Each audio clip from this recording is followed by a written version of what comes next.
there, and welcome to our fourth week in the Scavenger Hunt Quilt.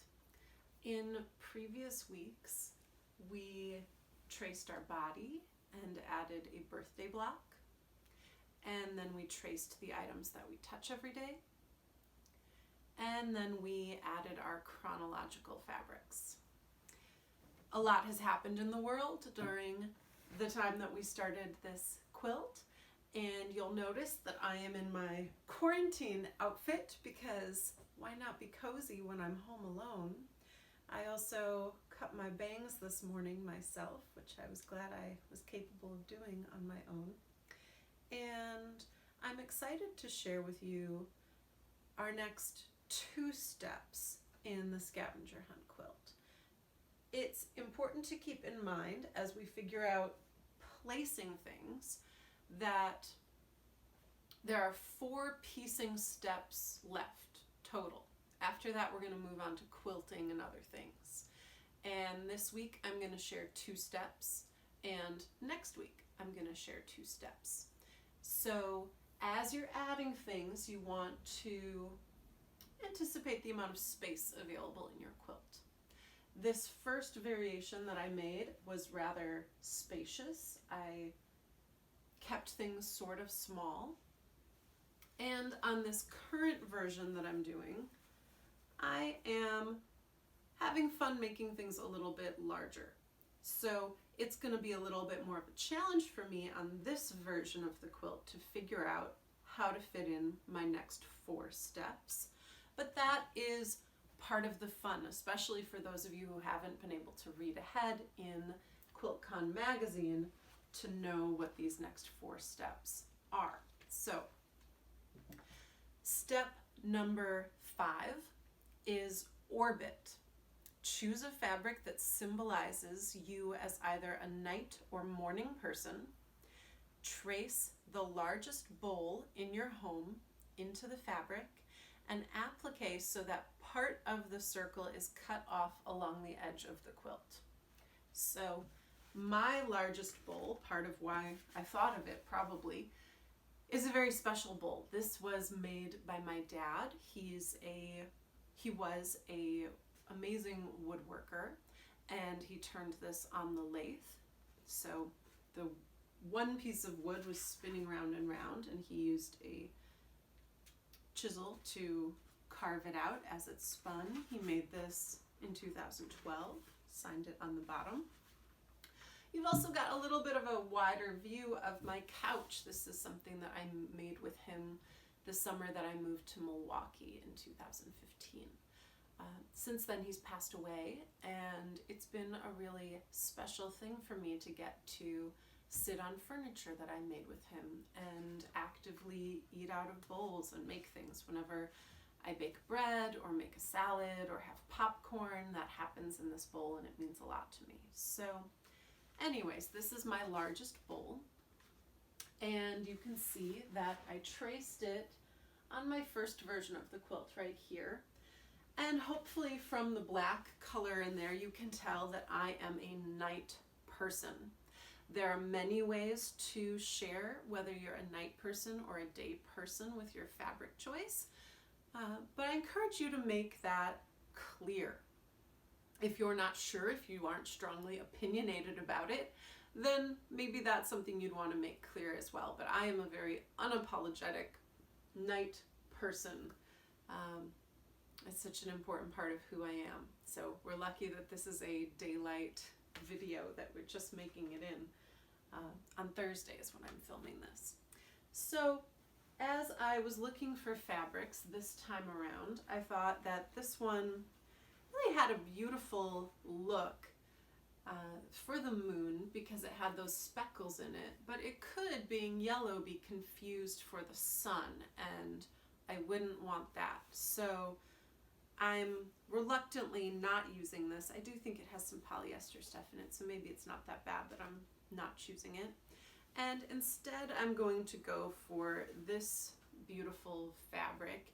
It has dots in it that were woven in, and I'm really appreciating the way that that color is interacting with this avocado natural dye and the grid that I made.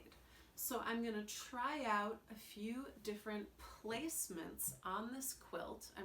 Quilt top that I've made so far.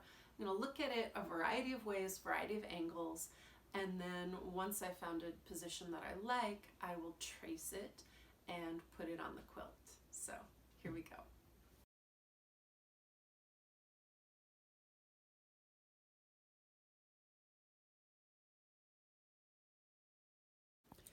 It's important to remember that the directions say the bowl has to be cut off. So you can't have a circle floating in the middle of your quilt. That means that this piece of fabric will be plenty big.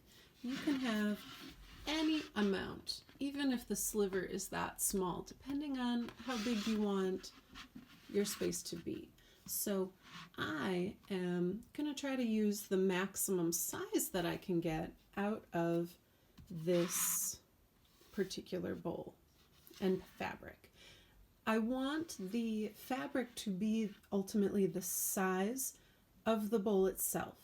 So I'm going to cut out 1/4 to 1/3 of an inch around my bowl so that I can iron the edges under and then applique in place. I can either trace with something like this water-soluble graphite around the edge, or I can just freehand with my rotary cutter.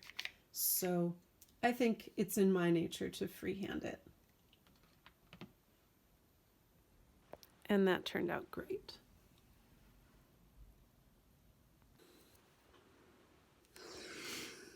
And voila, ironed. So now that my moon, or maybe your sun, has been ironed under, I've placed it in the first logical place that occurs to me on my quilt. And from there, I really encourage you to play a little bit with the placement. It looks different playing with it as a piece of fabric than it did when you were just setting your bowl on top of the quilt. So consider lots of options. I know for myself that I'm really enjoying the color interaction that it's getting with this avocado dyed fabric. You can see how beautiful that weave is, and the natural colors are very similar to one another. I'm also appreciating this fabric a little bit more lately because it's from Joann Fabrics. And I just wanted to give a shout out to them for the incredible work they've been doing with making masks and providing fabric for free for people to sew in that effort. This white cotton muslin, I've used it to dye many times. Also, this linen is from Joann Fabrics too.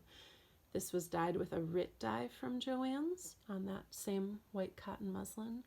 This also.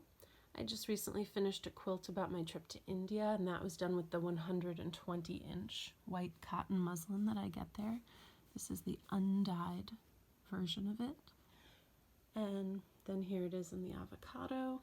So definitely the MVP of fabrics, purchased once but showed up in my chronological order many times. So, and I think that I've surprised myself. And maybe I do like this bottom positioning a little better. I also am just currently struck by when I did my outline, I was in half moon pose, which is a yoga pose. And now I'm adding half a moon on my body. So that feels like a really nice placement that makes sense there. And here it is pinned with pins from Joann Fabrics.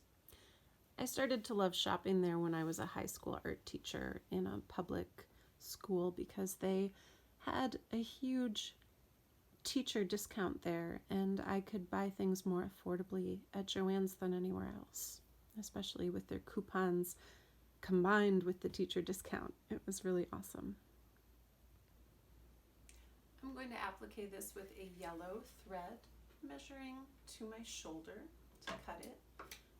It's sort of a glowy yellow moon color.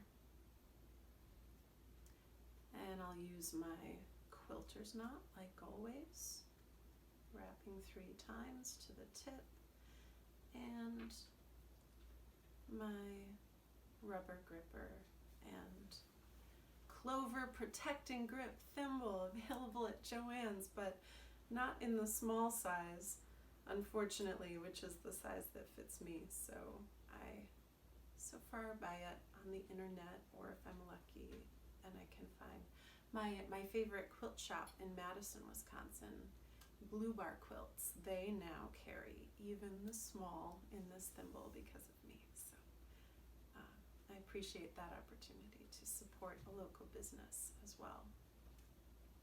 As I sew around the edges, I'm removing my pins, and I'm going to put the next step in a separate video, so make sure that you look for that so that you can get both of them done.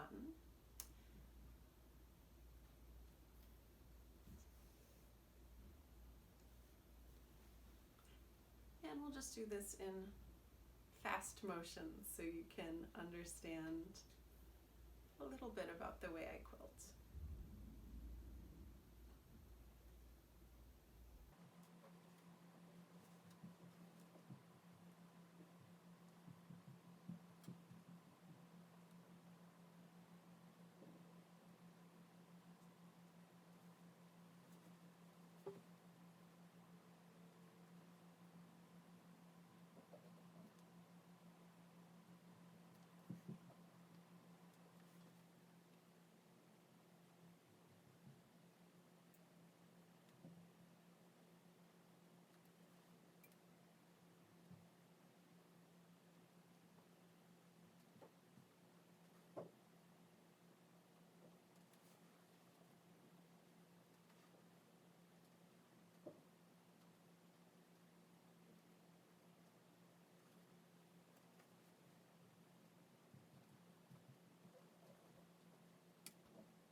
And now finally it's time to cut away the excess on the back.